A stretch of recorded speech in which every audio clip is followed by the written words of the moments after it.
Welcome to Rosten Review. Hello, friends, and welcome back to another episode of Rosten's Reviews. I am Mr. Rosten, Cluster 6-1 Social Studies teacher here at BMS, and I am very, very excited for this final episode for a little while.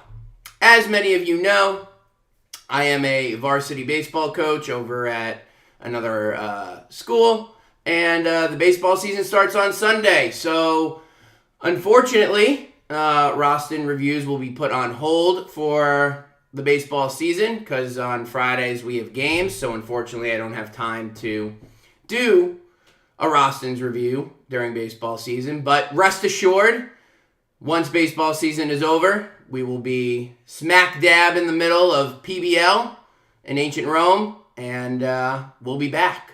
So that's really it. Friendly reminder before we get going, for my orange, yellow, green, and blue class, your fishbowl on the HIQ number 4 was the Great Wall of China worth building will be on Monday.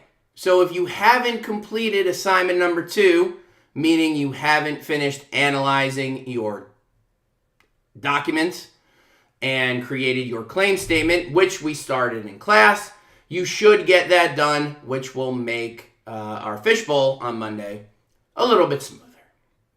Now, first and foremost, before we jump into what we did for week 26 and week 27, I just wanted to give big shouts to my red class. They did an awesome fishbowl today. Started a little rocky, gotta admit, was a little rocky at the beginning, but we picked it up second half, did really well, got some good feedback from you guys, which I'm going to implement with the rest of my classes, so thank you for that.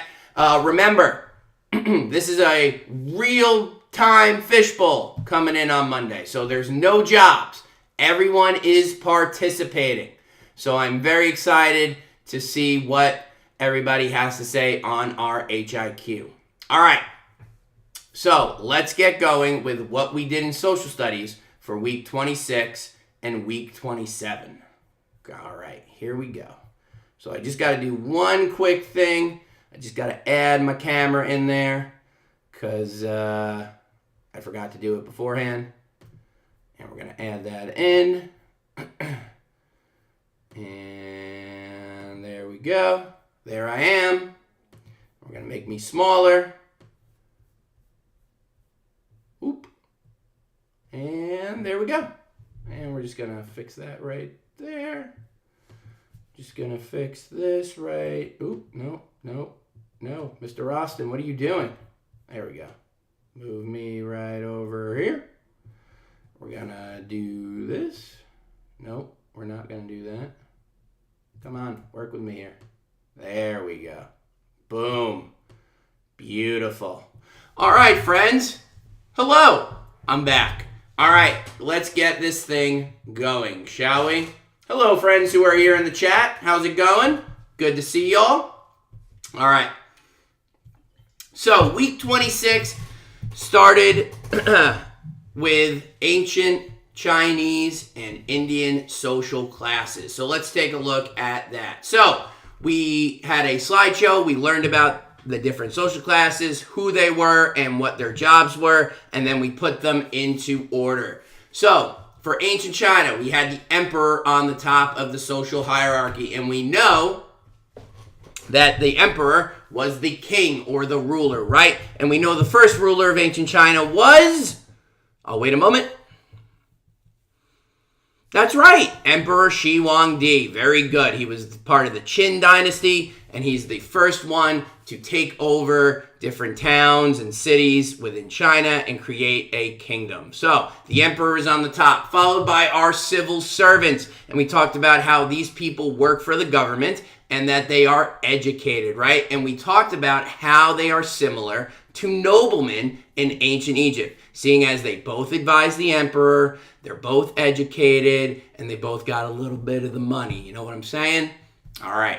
Then we learned about the peasants and artisans, And we know that peasants are the farmers and artisans are the craftspeople, or the people who make things like jewelry or sculptures or architecture, things of that nature.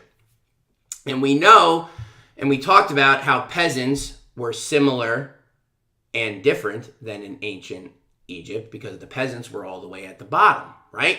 But we know that peasants, both in ancient China and in ancient Egypt, made the food for the empire. So we thought it was nice that in ancient China, they gave them a little more respect on the social hierarchy.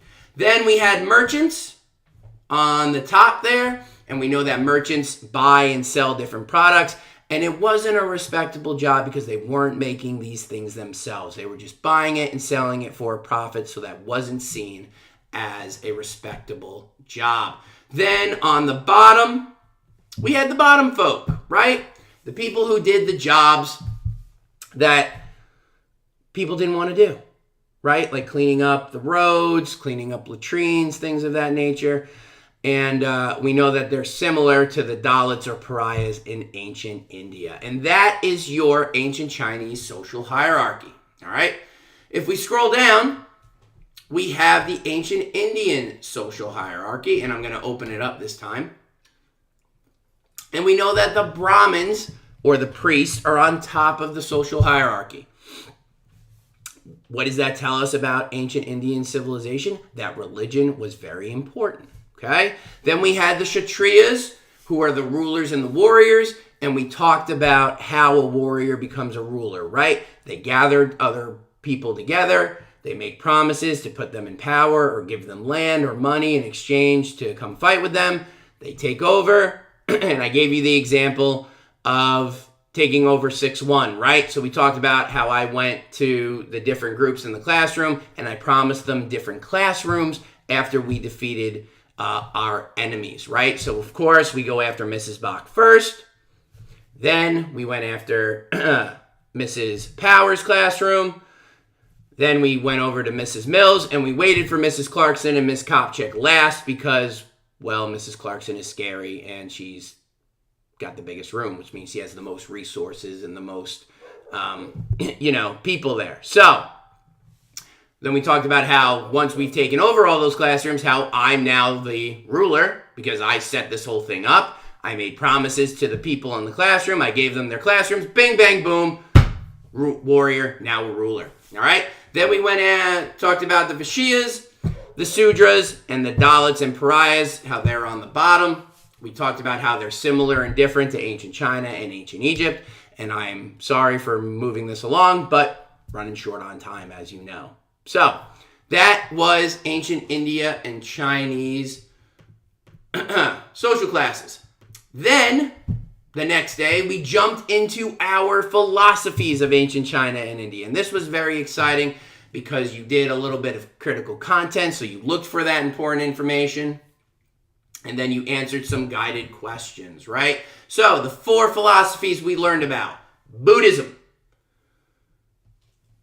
I forgot what the other 3 were. I'm having a brain fart. I apologize. Confucianism, legalism, and Taoism. And we learned about the different things for each. So for example, Buddhism, we learned that suffering can be ended if people stopped wanting things like more pleasure or more power. And we learned that the big thing with them was to respect life, property, and morality. We learned about Confucianism and how education and family was so important and honoring one's deceased relatives was required. Okay? We learned about legalism and or Taoism first, sorry. We learned about how Taoism is about balance and living in harmony, right? So if you do something bad, in order to maintain balance, you got to do something good. Okay? Last, we learned about legalism and how there's strict laws with harsh punishments, similar to an ancient Mesopotamian ruler that we studied. Anybody? Anybody out there? No? Hammurabi? Ring a bell? Come on. Come on, guys. Hammurabi, right? And we learned about, and we talked about how they're similar, right? With the similar rules and how they're strict and how the punishments made sure that people followed the rules. Okay? So we learned about the 4 philosophies. which led us into one of my favorite lessons of the year, the Mandate of Heaven game. So, the Mandate of Heaven game, for those of you that don't know, is a game that I created long time ago. Long time ago. I started working on it when I was doing my student teaching, and as I've gone through my career, it's evolved until when we were on distance learning a year and a half ago, and I made it all digital. So now we're able to play the game, and it's interactive, and it's great. So the first thing we did is we learned about what the Mandate of Heaven was, right? And the Mandate of Heaven was a justification system. And we talked about justify means to give your reasons, right? To give reasons why either you rank somebody the way you did or gives you a reason to rule, which is what the ancient Chinese rulers did, right? So we talked about the three main points. One was that the right to rule is granted by the gods, right? So we talked about how in Confucianism, the idea of honoring deceased relatives, you got to keep the people upstairs happy, or else you're not going to be in power, right? 2, the right to rule is only granted to the ruler if he cares about the people more than he cares about himself. So we talked about how the ancient Chinese rulers had to be selfless, right? They couldn't be selfish. They couldn't just raise taxes and spend money all willy-nilly. That's not what the Mandate of Heaven was all about. It was about caring about the people. And then last but not least is that the right to rule is not limited to only one dynasty or family, right? A dynasty can lose the Mandate of Heaven. So, sorry, I got distracted by the chat. I apologize. So, we went over the Mandate of Heaven, and then we talked about the Dynastic Cycle. And we talked about how the process of dynasties coming in and out of power, okay? So the first thing that happens is a new dynasty rises, right? Strong ruler defeats local rulers. The new dynasty expands the borders, and we've got a new ruling family. Then the new dynasty rules. They restore peace. They choose their loyal officials. So just like our Kshatriyas example, we talk about how they made promises in order to get the armies together, and then they give those people their land, their titles, and then they start making changes. Hopefully, cross fingers, better for the people, right? Then, unfortunately, things start to get a little dicey, right? The dynasty starts to grow weak, and there's a few reasons why. The empire becomes too difficult to govern. Maybe some of the officials start becoming corrupt. They start talking about how, for me, for example, in Cluster 6-1, maybe I was getting too powerful. Maybe I was doing some selfish things. Maybe I just wasn't a good ruler. I increased taxes because, I need to start paying for stuff. And then, things get a little worse. Something happens, whether it's a natural disaster like a flood, a monsoon, a bad storm, famine could happen, a drought, earthquake, whatever it might be, and that is the sign for the other dynasties to say, hey, it's my turn. I'm going to take over now. Boom. What happens? Rebellion. And we talked about what a rebellion is. A rebellion is similar to a revolution, right? It's a change for something. Okay? So in this example, it's a change of leadership, a change of ruler. So the same thing happens. A ruler of a local town or city goes around, starts building up an army. They rebel. I lose the Mandate of Heaven. I lose the war. And then that new dynasty takes power and the cycle starts all over again. Now, this game was great. I really enjoyed hearing your solutions to the different problems and the different good things that could happen. Just to give you guys a little refresher, my favorite one, which only I think 2 classes picked, the prince is poisoned by an unknown assassin. We had, the most important temple in the capital burned down. We had a great rice harvest leads to an oversupply. We had a bunch of different scenarios, and the students came up with solutions or how to make things better. And we played the game, and people were voted off. Some people stayed on for 3. You guys did a really good job, and I'm really proud of you. And what we talked about at the end of the lesson was, what were the responsibilities of ancient Chinese rulers, right? So we talked about how they had to wear a lot of different hats. They had to be rulers, and they had to create laws and create stability in society. They had to be economists, right? So they had to figure out the economy, figure out trade partners, who to trade different things with, how to keep the empire flowing with money and keeping everybody happy and healthy, right? We talked about how they were part of the social class system and how they were trying to keep everybody in line and keep social order. And then we talked about how, that it was a difficult job back in the day, right? It was hard. You have to wear a lot of different hats in those leadership roles.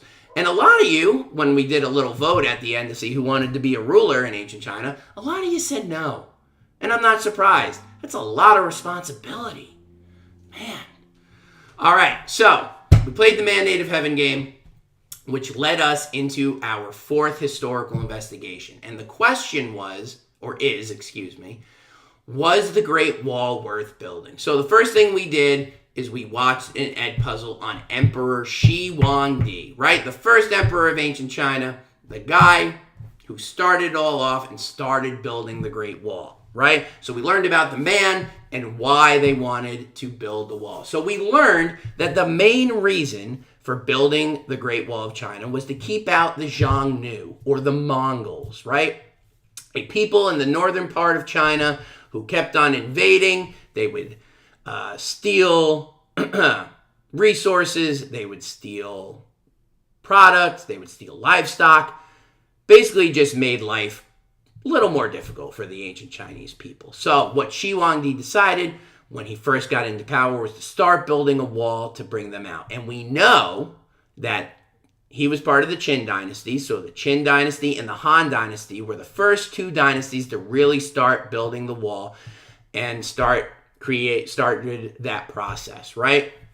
So that led us into our primary and secondary source analysis. So the first thing we did is we reviewed our 6 points of annotation, right? So let's review it just one more time, just to make sure that everybody knows. So the first thing we do when we get a source in front of us, no matter what it is, whether it's a text, a picture, a chart, is we preview it, right? So what does that mean? That means we need to find the title of the source, the author, if there is one, and a publishing date. Based on those three things, we should be able to come to a conclusion as to whether or not it's a primary or secondary source. Once we do that, we then go through and break the source down by paragraph. Why by paragraph? Because we don't want to overwhelm ourselves with too much information all at once. We want to break it down, keep things simple. Remember my life motto, keep it simple. Live by it, learn it, know it, love it, okay? So we break it down by paragraph. We read each paragraph twice. The first time we read it, we're trying to get an idea of what we're reading, right? Try to get an idea of what we're talking about here, so that way we can find our topic sentence and find our important information. So once we read through it once, before we start the second read, the first thing we do is we look for key academic vocabulary and we highlight it in red, right? So what does that mean? That means we're looking for either unit vocabulary words or social studies words. So some words that you might have remembered from our unit vocabulary: empire, Yellow River, Wang He River, peasants, things of that nature, right? Or social studies words like immigrants, kingdoms, soldiers, just to name a few. All right, so we go through that. Then we look for words that we don't know, right? And we highlight them in green. What do we do if we don't know the definition of a word or what it means? Well, we do two things. First, we try to use our context clues, right? We read the words around it, we read it in the sentence again, and we try to come up with a definition. If that doesn't work, what do? Well, we use the dictionary, of course. Now, if we were using paper and pencil, we'd have to actually grab my big red dictionaries on the bottom of my shelves and look up the word and figure out the definition. Since we're digital, what we get to do is we just double click on the word, we right click on it, and then we click define. And Google defines the word for us, which is awesome. Makes our lives a lot easier. We go through that. So remember, you only want to find, for key academic vocabulary, 2 to 3 words that you recognize, right? For any of the words that you don't know, again, 2 or 3. And if you really don't know more than that, then you can define them. That's fine. The next thing we do, we read through the first sentence. We try to figure out if that is our topic sentence. Remember, 95% of the time, that first sentence is your topic sentence. It tells you what the rest of the paragraph is about. So you highlight it in blue. Then you're looking for that important information or that evidence, and we highlight that in orange. So if it talks about the topic sentence, what the topic sentence talks about, we highlight it in orange. If it doesn't, we skip it. Then, after we've highlighted our important information, for every 2 paragraphs we read, we need to create a question based on the evidence we highlighted, right? So we read through the orange highlights, any of that important information, any of that evidence, and we try to come up with a question, okay? Then we create a summary of what we learned. And why do we do that? Because it really helps us to understand what we just read, right? We're going through, we're able to say it in our own words, what's going on in the source. Okay? So that's the 6 points of annotation. So first thing we did is we read the background essay. And I told you guys that, normally in the beginning of the year, we practice annotation on the background essay. But this time we're not. And why is that? Well, because you can't use the information from the background essay as evidence, right? It's general knowledge. You can't cite it. So what we did this time around is we just highlighted the important information that would help us to gain a better understanding of whether it was a good idea or not to build a Great Wall, right? So the first thing we highlighted was that the DBQ focuses on 2 of the early Chinese wall building dynasties, the Qin and the Han. So now we know who the 2 dynasties were who built it. Then we went on to the next paragraph. We marked down that Emperor Shi Huangdi only ruled for 11 years, but that he, in that short time, and it was brutal, he directed a number of large projects. He used forced labor. He built roads, constructed a huge palace, made artists make a terracotta army, and he started building the Great Wall. And what was really important about the second sentence was the forced labor, right? He was forcing people to build things for the empire. Last but not least, we learned about why they built the wall, right? So this last 2 paragraphs told us about one reason was the Xiongnu, right? The Mongols who lived in the north.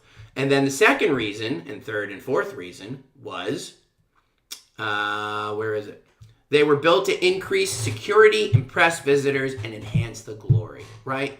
4 reasons why the Great Wall was built. So now we know why it was built. To keep the Xiongnu out, increase border security, impress visitors to the empire, and to enhance the glory. So we have our reasons why the wall was built. Then we started going into our sources. So we started off with document A, and we analyzed it. We went through the whole thing. We saw the title. We got the author, the date. We know it's a primary source. And then we highlighted the important information. You created a summary and a question. And then you went through document B. Come on. There we go. And we read this chart, and we learned about how the Han Dynasty would pay the Mongols a bribe or a gift in order to stop invading. And we know they did this because it gave them time to build the wall without having to fight the Xiongnu or the Mongols, right? So we talked about how this time period between 49 BC and 33 BCE, 49 BCE and 33 BCE was a good chunk of time. Gave them a good amount of time to build some wall. Then again, another 12 years here, or 9 years, 8 years, whatever it is, 8 years.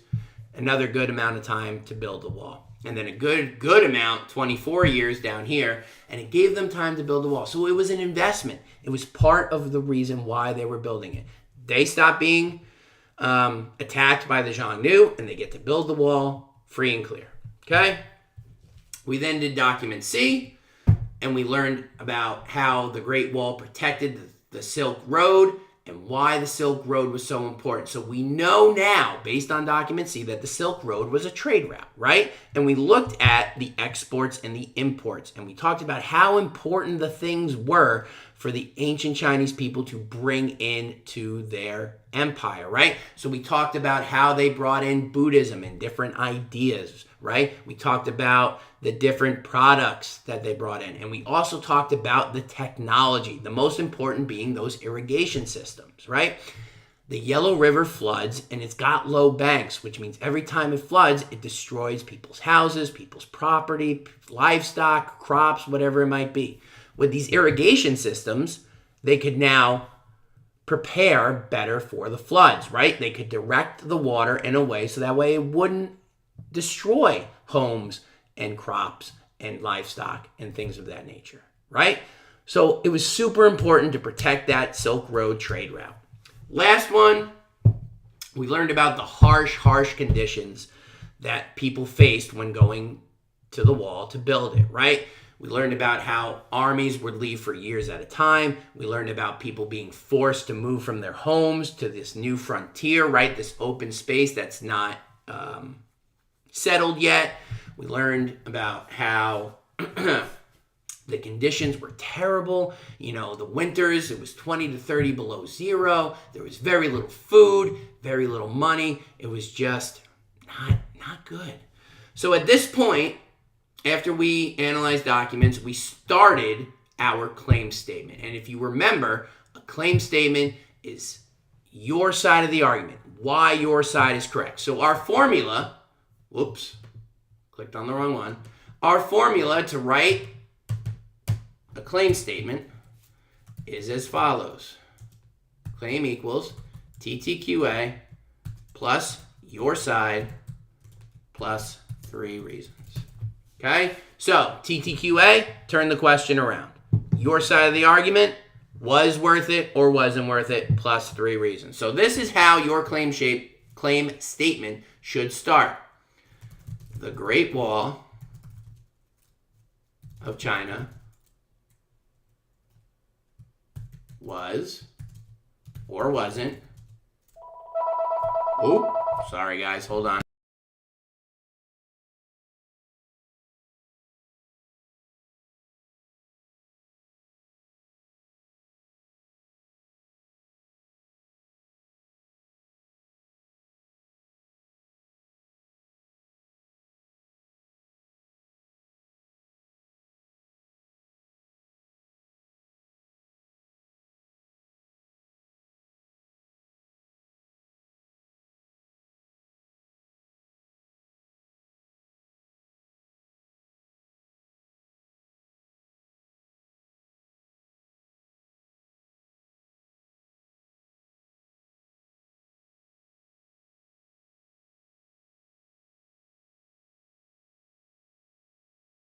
About that, folks. That was Mrs. Rosten. Just calling to check in. All right, so let's finish this up. The Great Wall of China was or wasn't worth building. And I'm not typing anything. There we go. Come on.